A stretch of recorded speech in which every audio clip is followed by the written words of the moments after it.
गुग्गू से बड़ी राजनीतिक खबर आ रही है। भाजपा नगर सेवकों ने कांग्रेस के सत्ताधारी नगर सेवकों पर जनता के पैसों का दुरुपयोग करने का आरोप लगाते हुए गोवा आंदोलन किया।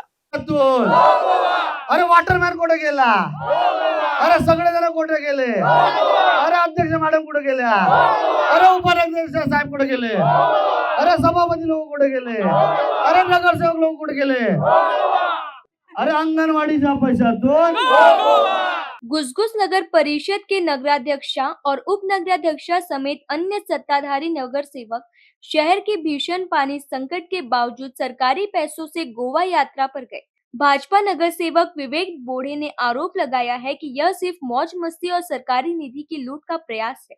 शहर में आरओ प्लॉट बंद, सड़कें टूटी और कर्मचारी वेतन रोक, फिर भी सत्ताधारी नगर सेवक गोवा में ऐश कर रहे हैं। भाजपा कार्यकर्ताओं ने नगर परिषद के सामने विरोध प्रदर्शन किया और पॉलिटिकल स्टंट के तौर पर बाहरी पानी में अंधोड़ लगाई। भाजपा नेताओं ने मांग की कि गोवा यात्रा का पूरा खर्चा जनता के सामने पेश किया जाए। इस आंदोलन ने घुसघुस का राजनीतिक वातावरण गर्म कर दिया है। घुसघुस नगर परिषदचे सत्ताधारी काँग्रेस पक्षाचे नगराध्यक्ष, उपनगराध्यक्ष, सर्व नगरसेवक हे मौज करण्यासाठी प्रशिक्षणाच्या नावाखाली गोव्याला गेलेले आहे।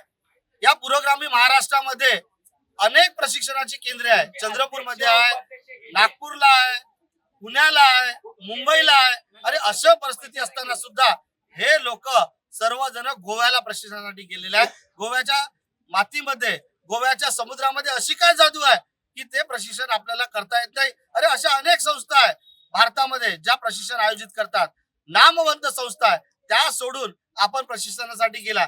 इकडे गावामध्ये सर्व आरओ मशीन बंद आहे, गावामध्ये पाण्याचा प्रचंड तुटवडा आहे, टँकर चालू आहे, गावामध्ये एकही नवीन लाईट नगर परिषदेने विकत घेतला नाही, लावला नाही, अशी भयानक परिस्थिती आहे। नाल्या तुंबलेल्या आहे, पुढे कीटाणू, विषाणू, डेंग्यूचा प्रादुर्भाव पसरलेला आहे। अशी परिस्थिती असताना आपण सर्वजण मौज करण्यासाठी 20 लाख रुपयाचा खर्च करत आहे।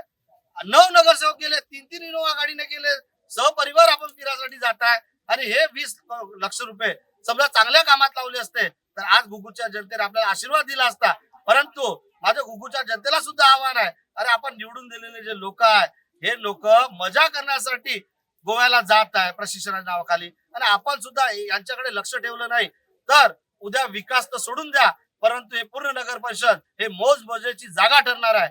म्हणून माझ्या आपल्या सर्वांना आव्हान आहे की ज्या पद्धतीनं गोवा सरळ आम्ही इथे डायरेक्ट नगर परिषद मध्ये आणला त्याच पद्धतीने आपण सुद्धा या सर्वांना जाब विचारावा, यासाठी गोवा हे आंदोलन आपण यशस्वीपणे पार पाडलेलं आहे।